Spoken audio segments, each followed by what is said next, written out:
Hi, welcome to class 9th chapter number 2 lecture number 5। इस video के अंदर हम स्टार्ट करने वाले हैं एक्सरसाइज 2.3 का इंट्रोडक्शन। और इंट्रोडक्शन के अंदर हमें दो टॉपिक कवर करने होंगे।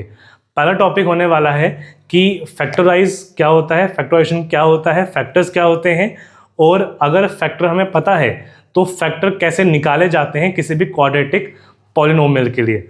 और हमें ये निकालने के लिए जो मेथड हमें सीखना पड़ेगा वो मेथड आने वाला है स्प्लिटिंग द मिडिल टर्म। तो स्प्लिटिंग कैसे लगाते हैं, क्या क्या रूल फॉलो करने होते हैं, ये सभी इस वीडियो के अंदर कवर होने वाले हैं। ठीक, फिर करते करते इस वीडियो के जब लास्ट में पहुंचोगे तो हमें समझ में आएगा कि स्प्लिटिंग के अलावा हमारे पास एक थ्योरम भी है और थ्योरम का नाम है फैक्टर थ्योरम। जिस थ्योरम की हेल्प से आप फैक्टर भी फाइंड कर सकते हो। यानी कि स्प्लिटिंग तरीका एक है और दूसरा तरीका है फैक्टर थ्योरम, फैक्टर निकालने के लिए। और इस थ्योरम के अंदर दो पॉइंट आने वाले हैं, यानी कि इस थ्योरम के अंदर हमारे पास दो बेनिफिट हैं। वो बेनिफिट्स क्या क्या होने वाले हैं वो हम देखेंगे वीडियो के आगे। तो स्टार्ट करते हैं, लेट्स बिगिन। तो पहला टॉपिक का नाम है फैक्टराइजेशन। अब फैक्टराइजेशन क्या होता है उसके लिए हमें समझना पड़ेगा कि फैक्टर्स क्या होते हैं। तो फैक्टर आप लोगों ने बचपन से पढ़ते आ रहे हो 6th 7th 8th क्लास के साथ कि फैक्टर्स वो नंबर होते हैं जिन नंबर्स को डिवाइड करवाने के बाद हमारा रिमाइंडर क्या मिलता है, 0। जैसे कि हम जानते हैं कि जो 6 के फैक्टर आने वाले हैं उसमें 2 एक फैक्टर होता है। तो जब आप फैक्टर 2 की हेल्प से डिवाइड करवाओगे तो 2 3 हो जाएगा 6, रिमाइंडर बचेगा 0। तो फैक्टर वो नंबर होते हैं जो नंबर डिवाइड करवाने के बाद उसको पूरा डिवाइड करवा दें ताकि हमें जो रिमाइंडर मिलना चाहिए वो रिमाइंडर कितना मिले, हमें 0 के बराबर। तो इनको फैक्टर बोला जाता है। और अगर आप किसी नंबर के फैक्टर्स फाइंड कर रहे हो तो उस प्रोसेस को बोला जाएगा फैक्टराइजेशन, यानी कि फैक्टर निकालना इज फैक्टराइजेशन। ठीक है, अब फैक्टर निकालते कैसे हैं? तो फैक्टर अगर मुझे निकालना है किसी नंबर का तो बड़ा आसान है। जैसे कि 6 का ही चेक करना है कि 6 के फैक्टर्स क्या क्या हो सकते हैं। तो चेक कर लो कि किस किस के टेबल में 6 बन सकता है। जैसे कि जानता हूं कि 2 3 6 होता है। तो अगर आप चेक करो तो 2 3 6 बनने वाला है। और अगर हमने चेंज करवा दिया यानी कि 2 और 3 ये फैक्टर बन चुके हैं। तो किसी भी नंबर को अगर आप चेंज करवा देते हो कुछ नंबर के मल्टीप्लिकेशन की फॉर्म में, तो जो नंबर है मल्टीप्लाई के अंदर वो नंबर ही उसके फैक्टर बन जाते हैं। एक एग्जाम्पल और देखना, मैं यहाँ पे एग्जाम्पल दे रहा हूं। मान लो 10 को चेंज करवाना है कुछ नंबर के मल्टीप्लिकेशन की फॉर्म में, तो 10 को चेंज कर सकते हो 2 मल्टीप्लाई बाय 5 के साथ, तो 5 2 10 हो जाएगा। चेंज करवा दिया है तो 2 और 5 10 के क्या बन जाएंगे, फैक्टर बनने वाले हैं। तो फैक्टर निकालने का सबसे आसान तरीका यही है कि आप नंबर को चेंज करवाओ कुछ नंबर के मल्टीप्लिकेशन में, और जो आपके नंबर आए हैं मल्टीप्लाई के अंदर वो सभी फैक्टर बन जाएंगे। एक लास्ट एग्जांपल देख लेते हैं। एग्जांपल में यहां पे लिख रहा हूं,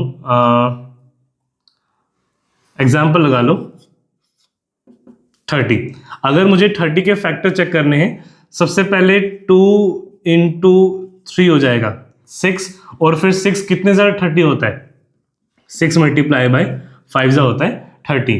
तो मैंने 30 को चेंज करवा दिया 2 इंटू 3 इंटू 5 की फॉर्म में। अगर नंबर चेंज हो चुका है कुछ नंबर के मल्टीप्लाई की फॉर्म में, तो मेरे पास 2 3 और 5 ये तीनों के तीनों इसके क्या बन जाएंगे, फैक्टर बनने वाले हैं। तो नंबर के फैक्टर निकालना बड़ा आसान है, लेकिन जो यहाँ पे हम कर रहे हैं इस चैप्टर में ये नहीं करना होगा। हमें चैप्टर के अंदर फैक्टर उसके फाइंड करने हैं जो कि एक्चुअल में क्या होना चाहिए, पॉलिनोमियल, और वो भी कौन से टाइप का, क्वाड्रेटिक। ठीक है, एक एग्जांपल देता हूं मैं यहाँ पर। मान लो मुझे फैक्टर फाइंड करने हैं, पॉलिनोमियल है 6x² और सामने हो जाएगा 17x, फिर हो जाएगा 5। मेरे पास ये एक क्वाड्रेटिक पॉलिनोमियल है, मुझे इसके फैक्टर फाइंड करने हैं। और फैक्टर फाइंड करने का अब मतलब ये है कि मुझे इसको चेंज करवाना है दो नंबर के मल्टीप्लिकेशन की फॉर्म में।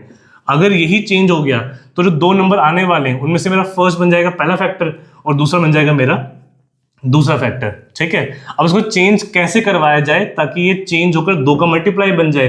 तो इसको तोड़ने में जो तरीका हमें हेल्प करता है उस तरीके का नाम है splitting the middle term method। Method का नाम है स्प्लिटिंग द मिडिल टर्म, और इस तरीके से आप बीच वाली टर्म को स्प्लिट करवाते हो, तोड़ते हो, और तोड़ने के बाद ये पूरा का पूरा चेंज करवा सकते हो 2 नंबर के मल्टीप्लाई के फॉर्म में। अभी ये मेथड कैसे लगाया जाता है, तो इस मेथड को यहीं पे लगा चेक कर लेते हैं। मेरे पास 6x² 17x + 5 क्वेश्चन यहाँ पे लिखा हुआ है, ठीक है। इससे पहले मैं आगे स्टार्ट करूं, पहले एक बार ये कंफर्म कर लो कि ये प्रॉपर ऑर्डर में है या फिर नहीं। और प्रॉपर ऑर्डर का मतलब कि सबसे बड़ी पावर सबसे आगे, छोटी पावर उसके बाद, और लास्ट में क्या होना चाहिए, कांस्टेंट। तो ये पहले ही प्रॉपर ऑर्डर में है, ठीक है। अगर ये प्रॉपर ऑर्डर में है, इसके बाद मेथड लगाने के लिए हमें स्प्लिट करवाना पड़ता है बीच वाली टर्म को, मिडिल टर्म को। तो मिडिल में कौन है, 17। मुझे इसको तोड़कर यहां से 1 और 2 चीजें बनानी होंगी। तो मान लेते हैं कि ए और बी 2 चीजें हैं जो इससे टूटकर बनने वाली हैं, ठीक है। लेकिन इसको तोड़ते वक्त आपको इस मेथड के अंदर 2 रूल फॉलो करने होते हैं। उनमें से अगर एक भी रूल आपने फॉलो नहीं किया ना, तो आपका आंसर भी गलत आएगा, ठीक है। रूल क्या क्या होने वाले हैं, सबसे पहला रूल बनने वाला है कि अगर ये ए और बी इससे टूटकर बने तो दोबारा जुड़ने पर क्या बनना चाहिए, दोबारा वही बनना चाहिए। यानी कि ए में बी जोड़ दो तो दोबारा मिलना चाहिए बीच वाला नंबर, यानी कि 17x। ये रूल नंबर 1 होना चाहिए, ठीक। अगर ये फॉलो कर रहे हो तो उसका रूल नंबर 2 आ जाता है, और वो ये कहता है कि इनको तोड़कर ए और बी बनाता। अगर इन दोनों नंबर को मल्टीप्लाई करवा दो, अगर आप ए और बी को मल्टीप्लाई करवा दो तो आपको मिलना चाहिए एंड का मल्टीप्लीकेशन। तो यहाँ एंड में क्या क्या लिखा हुआ है, एंड में है 6x² और यहाँ पर क्या है 5। तो 6x² मल्टीप्लाई बाय 5 कितना होता है, 6 5 30 होता है, और यहाँ पे x² है तो यहाँ पर आ जाएगा x का स्क्वायर। तो हमें ये 2 रूल फॉलो करने होते हैं। मैं एक बार रिपीट करवा रहा हूँ। रूल नंबर 1, इससे टूटकर ये बना है तो जुड़कर दोबारा वही बनना चाहिए, रूल नंबर 1। फिर जो 2 नंबर मिले हैं अगर उनको मल्टीप्लाई करा दो तो उनका मल्टीप्लीकेशन एंड का मल्टीप्लीकेशन मिलना चाहिए, ठीक है। तो a मल्टीप्लाई बाय b ये होना चाहिए एंड का, यानी कि 30, ठीक है। अब मुझे ये a और ये b फाइंड करना है जो इन दोनों को फॉलो करें।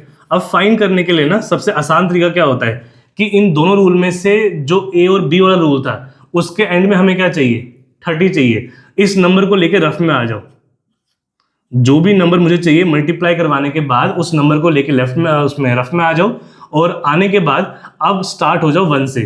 तो मुझे बताओ 1 में क्या मल्टीप्लाई कराएं ताकि 30 बन जाए। तो 1 30 होता है 30।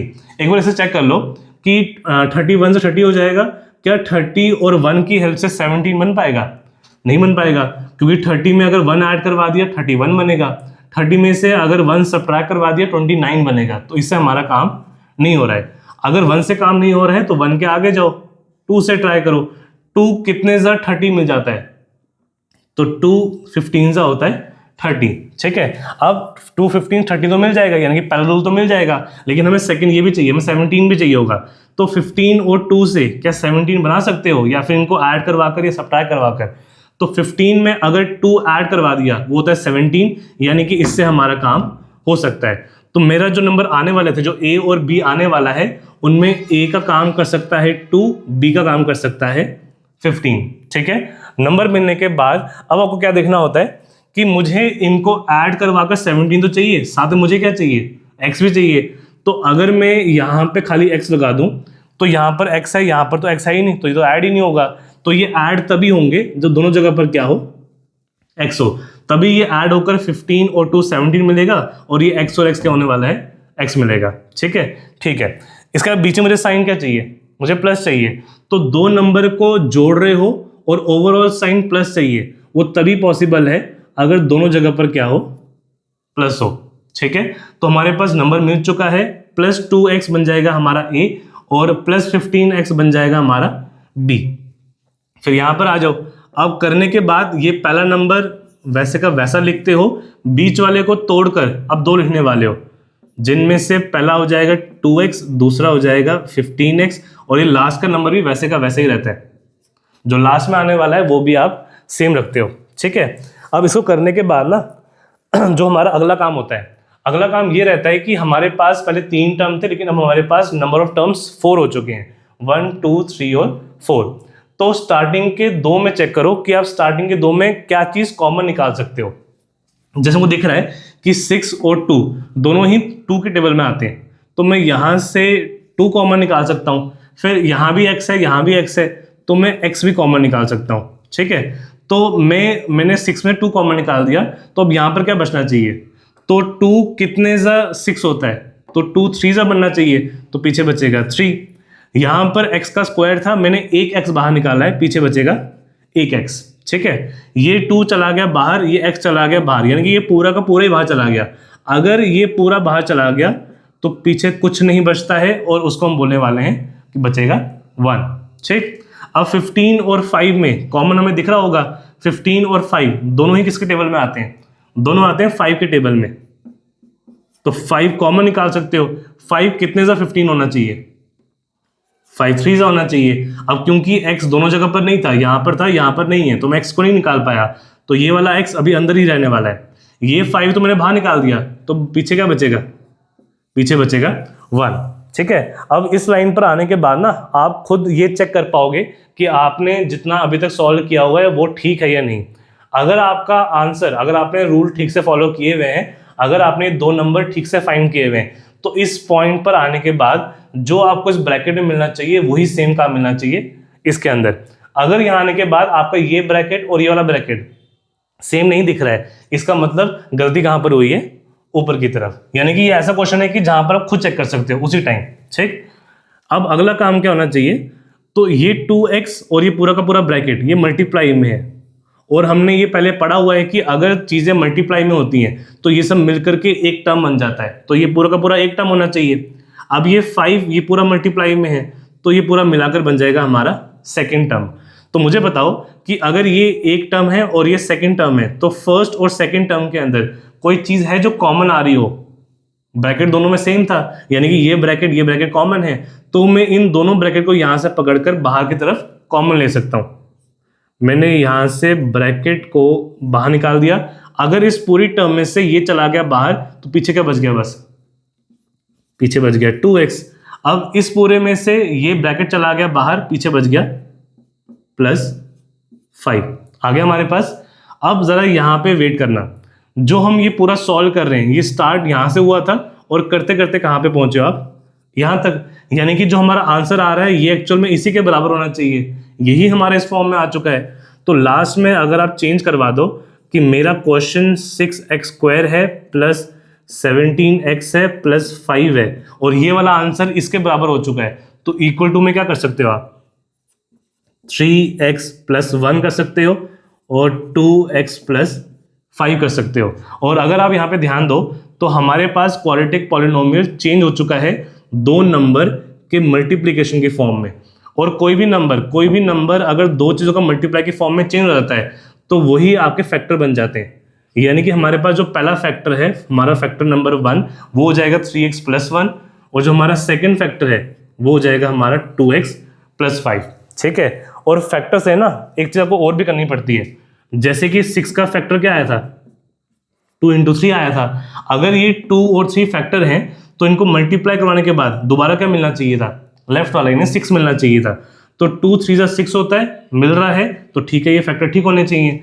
और अगर मेरे पास जो ये फैक्टर आए, अगर ये फैक्टर ठीक हैं, तो इनको दोबारा मल्टीप्लाई करवाने के बाद मुझे कितना मिलना चाहिए?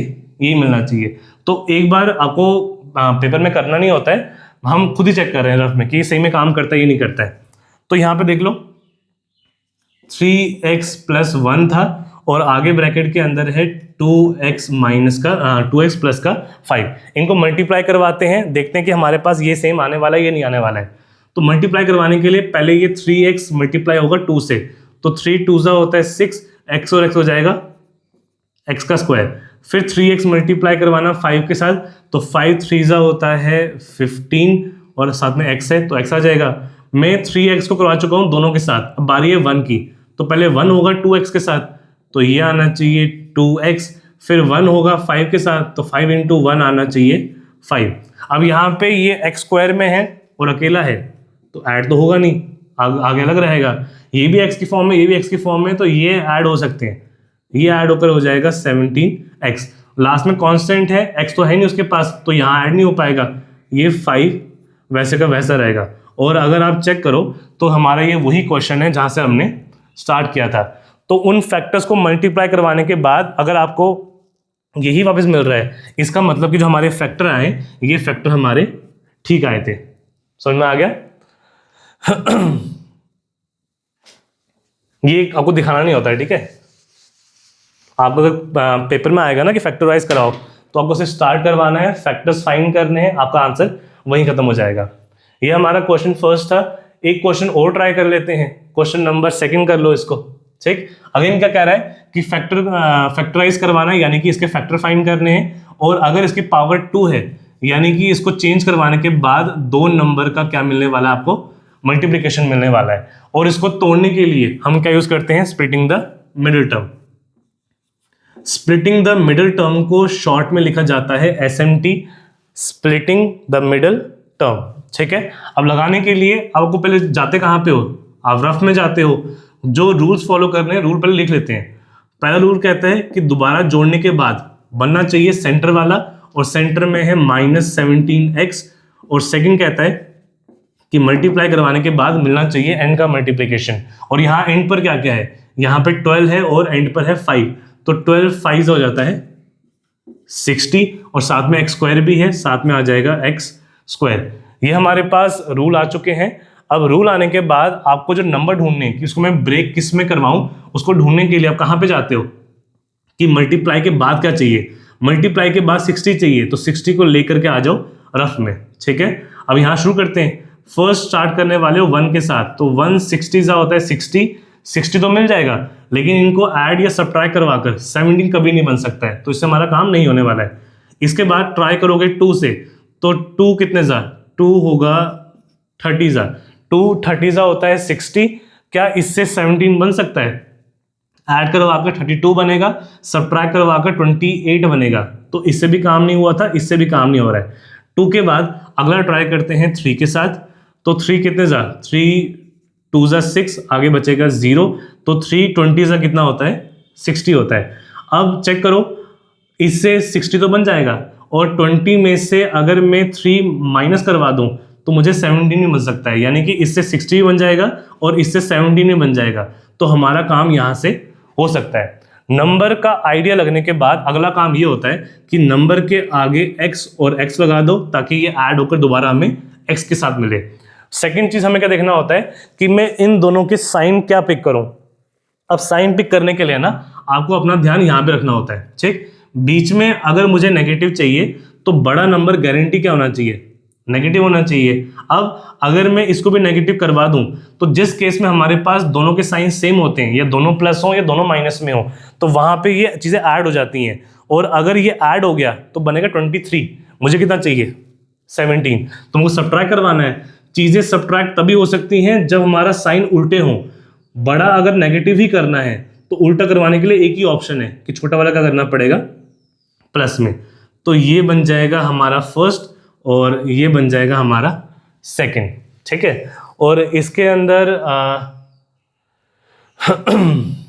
इसमें एक चीज अगर आप चेक करो तो हमें यहां पर आगे दिक्कत आने वाली है। एक जगह पर दिक्कत पता है क्या आएगी कि अगर मैं इसको मान रहा हूं -20, इसको मान रहा हूं +3, तो -20 इंटू जब 3 से होगा हमें मिलेगा माइनस का 60, क्योंकि एक साइन नेगेटिव में है ना, तो यहाँ क्या मिलना चाहिए -60, लेकिन मुझे यहाँ पर क्या गिवन था, प्लस का 5 गिवन था। इसके अलावा और कोई फैक्टर तो नहीं है जिससे हमारा काम हो सकता है। अगर प्लस को लेके स्टार्ट करें तो 3 के बाद चेक कर लेते हैं, क्या पता किसी और से भी काम हो जाए, ठीक है। तो मैं भी ट्राई करवा रहा हूँ। मान लो 4, अगर 4 होता तो 4 1 से करते और 5 से करते, इससे 17 बनेगा नहीं, तो इससे हमारा काम होगा नहीं। फिर अगला ट्राई करें 5 के साथ, तो 5 1 से होगा और फिर 5 2 से हो जाएगा, ठीक है। अब हमारे पास ना अब ये जो सामने आया हुआ, अच्छा वो सामने आ गया, तो ये आप यहीं पे नोट कर लेना इसको। क्या था हमारे पास बीच में क्वेश्चन में, क्या गिवन था, प्लस गिवन था। तो अगर आप 20 और 3 लेते तो उससे हमारे पास बीच में -17 तो बन पा रहा है, लेकिन हमारे पास -60 बन रहा है, और क्वेश्चन की सेकंड कंडीशन के हिसाब से हमें +60 चाहिए होगा। उसकी वजह से नंबर ठीक होने के बावजूद भी आप पिक नहीं कर पाए। ये पिक तब कर पाते अगर यहाँ माइनस होता, -5 होता, ताकि ये -60 हो जाता, और अगर -60 बनता तो हमारा काम ऐसे हो जाता, लेकिन हमें चाहिए +60, तो हमारा काम यहाँ से नहीं बना। हमें और ट्राई करवाना पड़ा। आगे जाओगे 4 15 60 होता है, लेकिन इसको ऐड करवा कर 19 बन जाएगा, हमारा 17 ही बनेगा। और आगे ट्राई किया तो 5 12 होता है 60। अब अगर आप यहाँ पे ध्यान दो तो 12 में 5 को जोड़ करके 17 भी बन सकता है, और 12 को 5 में मल्टीप्लाई करवा कर 60 बन सकता है। चेक करते हैं कि जो नेगेटिव का प्रॉब्लम यहाँ पर आया था, क्या वो प्रॉब्लम यहाँ पर आने वाला है। ठीक है, मुझे बीच में चाहिए नेगेटिव, तो बड़ा नंबर तो गारंटी क्या होगा, नेगेटिव। लेकिन अगर छोटा नंबर मैंने पॉजिटिव कर लिया तो साइन उल्टे हो गए, तो ये सब्ट्रैक्ट हो जाएगा, और 12 में से 5 सब्ट्रैक्ट करवाकर 17 ही बनता है, इनको ऐड करवाना है। उसके लिए आपको यहाँ क्या करना पड़ेगा, नेगेटिव, ताकि दोनों के साइन नेगेटिव हो तो ये ऐड भी हो, और नेगेटिव साइन की वजह से हमें यहाँ नेगेटिव 17 मिले। पहला हमारा ट्रिक हो चुका है, फर्स्ट हमें मिल चुका है। अब चेक करते हैं कि इनसे हमें प्लस 60 मिलेगा या नहीं मिलेगा। तो 12 5 होता है 60, और माइनस इंटू माइनस क्या बन जाएगा, प्लस। यानी कि अगर मैं इनको पिक करूं, अगर मैं -5 और -12 को पिक करूं तो क्वेश्चन के हिसाब से हमारा आंसर आ सकता है। और अगर यहाँ पे -5 होता तो आप पिक करते इन दोनों को। आई होप आपको कंफ्यूजन समझ में आया होगा। ठीक है, अब क्योंकि नंबर मिल चुके हैं तो इनको लेके फेयर में आ जाओ। फर्स्ट नंबर हमारे पास सेम होगा, सेकेंड 17 को चेंज करवाकर आप मान लोगे 5x, दूसरा हो जाएगा -12x, और लास्ट में हो जाएगा 5। स्प्लिट तो करवा दिया है, अब हमें स्टार्टिंग के दो में कॉमन निकालना होगा। तो इन दोनों के अंदर 12 और 5 में कुछ कॉमन नहीं है, दोनों ही किसी एक के टेबल में नहीं आ पाते हैं, तो हमारे पास कॉमन आ रहा है सिर्फ x कॉमन आ जाएगा। तो ये 12 वैसे का वैसा रहेगा, x स्क्वायर था उनमें से एक बाहर गया हुआ है, यहां बचेगा 1x, ये x चला गया बाहर, पीछे बचेगा -5। इन दोनों के अंदर ना तो नंबर में कुछ कॉमन है, ना ही x में कॉमन है। जिन नंबर्स में कॉमन कुछ भी नहीं होता है वहां पर आप कॉमन लेते हो सिर्फ 1 को, क्योंकि जिनमें कुछ कॉमन नहीं है उसमें 1 हमेशा कॉमन रहता है। ठीक, और 1 लेने के बाद अंदर चीजें सेम रहने वाली हैं, तो 12x था वो वैसे का वैसा रहेगा। लेकिन क्योंकि मैंने इनमें से नेगेटिव बाहर लिया हुआ है, तो नेगेटिव की प्रॉपर्टी होती है कि नेगेटिव बाहर करने के बाद अंदर के साइन उल्टे करवाने पड़ते हैं। जो -12 था वो बन गया +12, जो +5 था ये हो जाएगा -5।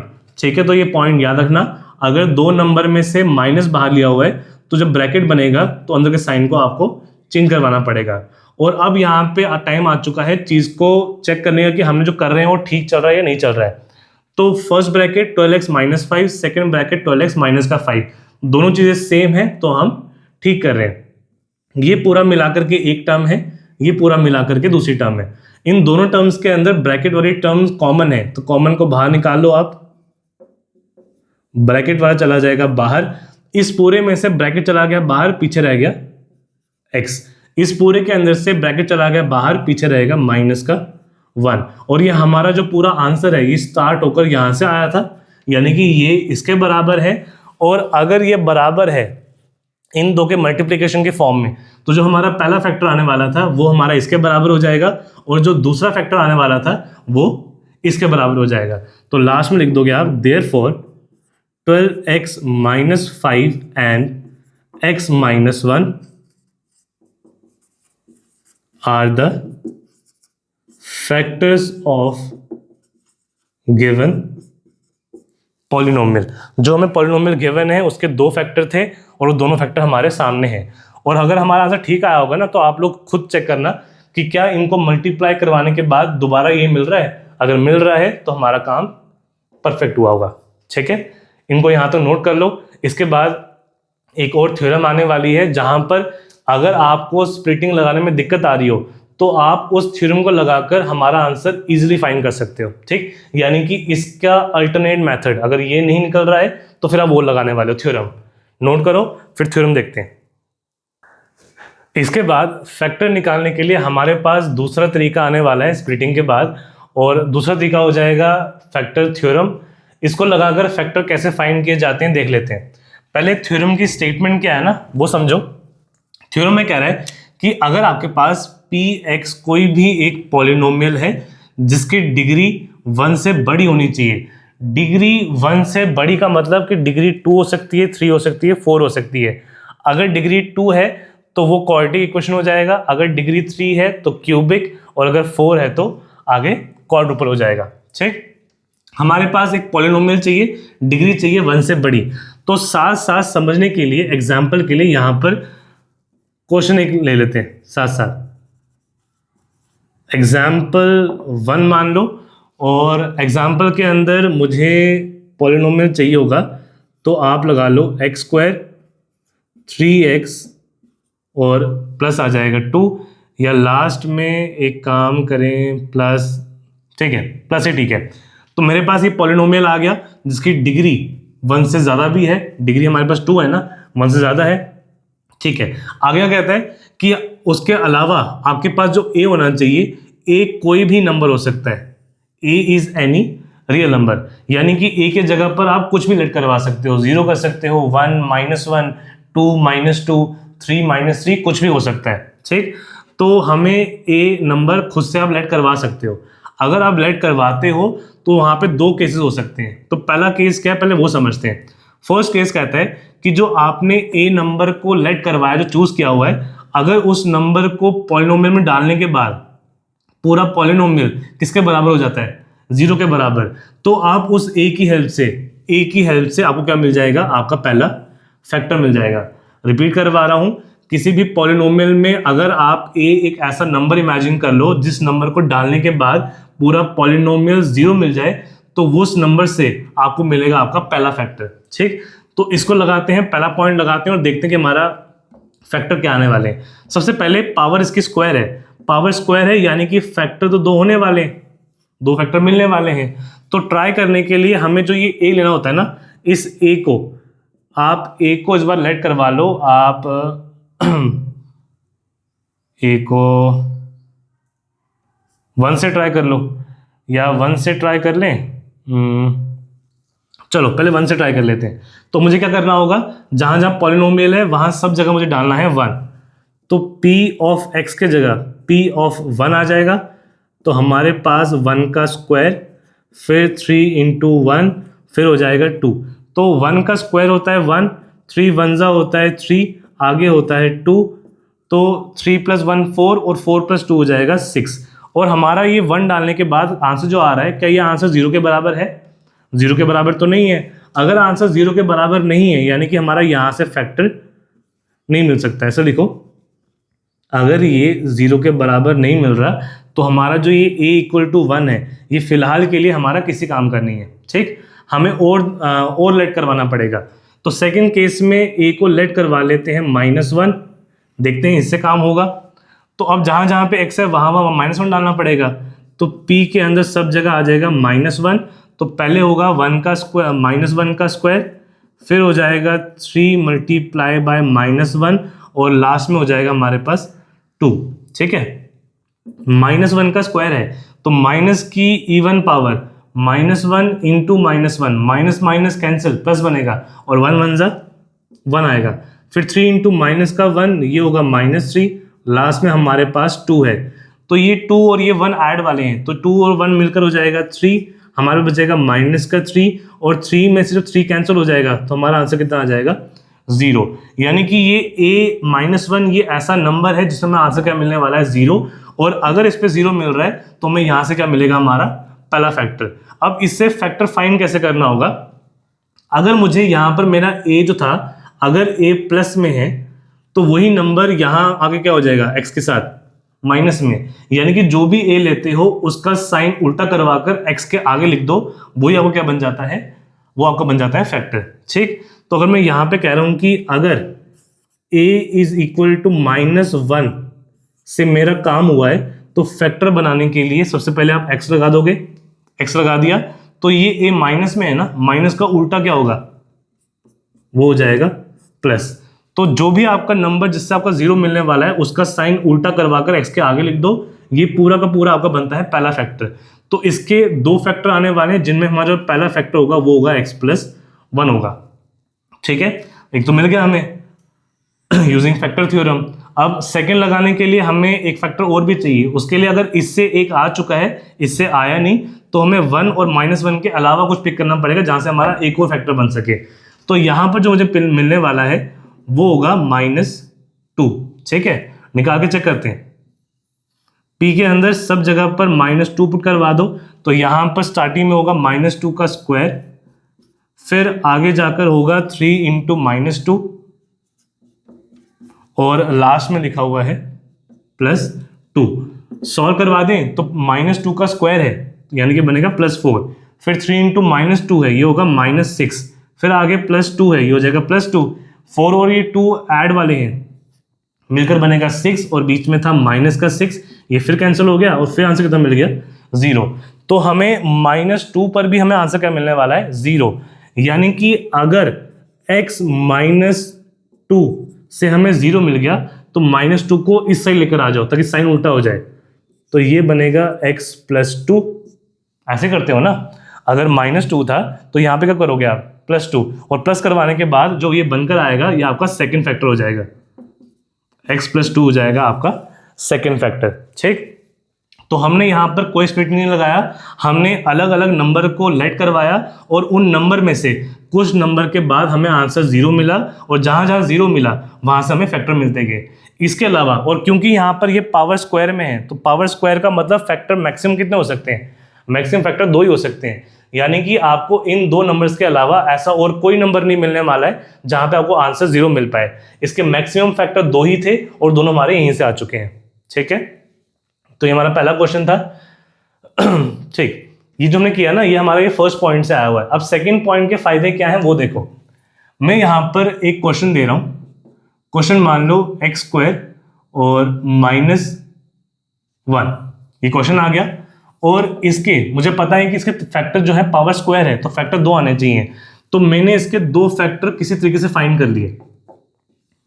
मान लो मैंने फैक्टर फाइंड कर लिए या आपने फाइंड कर लिए, ये फैक्टर किसी से हिंट मिल चुका है आपको, किसी ने, आपका स्कूल में पेपर चल रहा है, पेपर में आपको बाई चांस इसका आंसर नहीं आता था, आपने आसपास से पूछ लिया कि बताओ आंसर क्या है, तो आपके आसपास के जो फ्रेंड्स हैं उन्होंने आपको 2 आंसर बताए हैं। ठीक, अब वो आंसर क्या है, एक ने बताया कि पहला फैक्टर आपका आ जाएगा x - का 1 और किसी और ने बताया कि सेकेंड फैक्टर आ जाएगा x - का 2।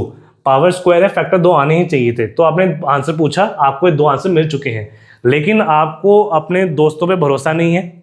ठीक, तो आप क्या चाहते हो कि आप एक तरीका चाहते हो कि आप कम से कम ये पता लगा पाओ कि इनमें से आंसर ठीक कौन सा है और गलत कौन सा है, तो एक गलत वाला कम से कम लिख के ना हो, अगर कोई ठीक है ठीक तो लिख कर आ जाओ, कोई अगर गलत है तो कम से कम लिख के तो ना हो। ठीक, तो आंसर को चेक करने के लिए हमें हेल्प कौन करने वाला है, सेकंड पॉइंट क्या कहता है कि अगर जो आपको 2 आंसर मिले हुए हैं, जो 2 आंसर मिले हुए हैं अगर वो फैक्टर होंगे, अगर वो करेक्ट फैक्टर हैं, तो उस केस में जो आपका ए आने वाला है उसको अगर आप पॉलिनोमियल के अंदर डाल दो तो आंसर कितना मिलना चाहिए 0, यानी कि ये स्टेटमेंट इसी का उल्टा होने वाला है। ठीक, अगर पॉलिनोमियल 0 हो रहा है तो वहां से मिलेगा फैक्टर, अगर फैक्टर होना चाहिए तो पॉलिनोमियल क्या हो जाएगा आपका 0।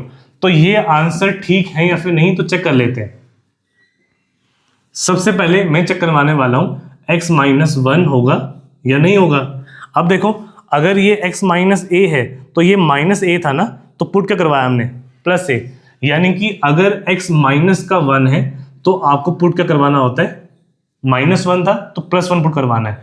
तो पॉलिनोमियल में सब जगह आ जाएगा +1, x का स्क्वायर है तो ये हो जाएगा 1 का स्क्वायर, आगे माइनस का 1 है, 1 का स्क्वायर 1 होता है, 1 हो जाएगा 1, आपस में कैंसिल, आंसर कितना बन गया 0। जो पहला आंसर बताया आपको उससे आपका पॉलिनोमियल 0 हो रहा है, अगर इसकी हेल्प से पॉलिनोमियल 0 हो गया यानी कि पहला जो आंसर बताया वो आंसर आपका ठीक था, जो आपका फर्स्ट फ्रेंड ने बताया है वो आपका आंसर ठीक है। अब सेकंड चेक करते हैं, तो सेकंड आंसर बताया था x - का 2 और अगर x - का 2 है तो पुट करवाना पड़ेगा +2 और हमें आंसर क्या मिलना चाहिए 0।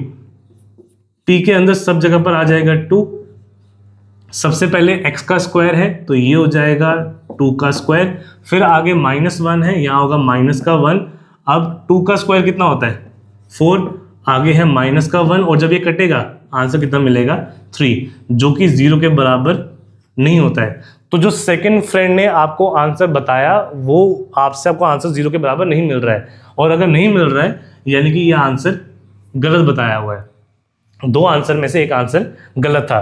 तो आप अब इतना जानते हो कि ये आंसर ठीक नहीं है, तो इस फैक्टर के अलावा और इस आंसर के अलावा कोई और फैक्टर होगा जो हमारा करेक्ट आंसर होना चाहिए। और इस क्वेश्चन के हिसाब से करेक्ट जवाब मिलेगा वो होगा x+1, यानी कि हमारा जो करेक्ट आंसर था वो था -1 और x+1। जो यहाँ पे था ये हमारा आंसर गलत था। तो इस थ्योरम के अंदर जो सेकंड स्टेटमेंट है, इसकी हेल्प से आप क्वेश्चन के अंदर पता लगा सकते हो कि कौन सा फैक्टर है और कौन सा फैक्टर नहीं होने वाला है। ठीक है, आई होप आपको ये दोनों चीज़ समझ में आया होगा कि स्प्लिटिंग कैसे लगाते हैं और फैक्टर थ्योरम के पॉइंट्स क्या क्या हैं, इनको नोट कर लो। इसके बाद हम एक्सरसाइज 2.3 स्टार्ट करने वाले हैं। 2.3 के अंदर जो पहला क्वेश्चन होगा वो स्टार्ट यहीं से होगा यूजिंग फैक्टर थ्योरम। ठीक, तो इस वीडियो के लिए यहीं पर एंड करते हैं, मिलेंगे नेक्स्ट वीडियो के अंदर। Thank you, have a nice day.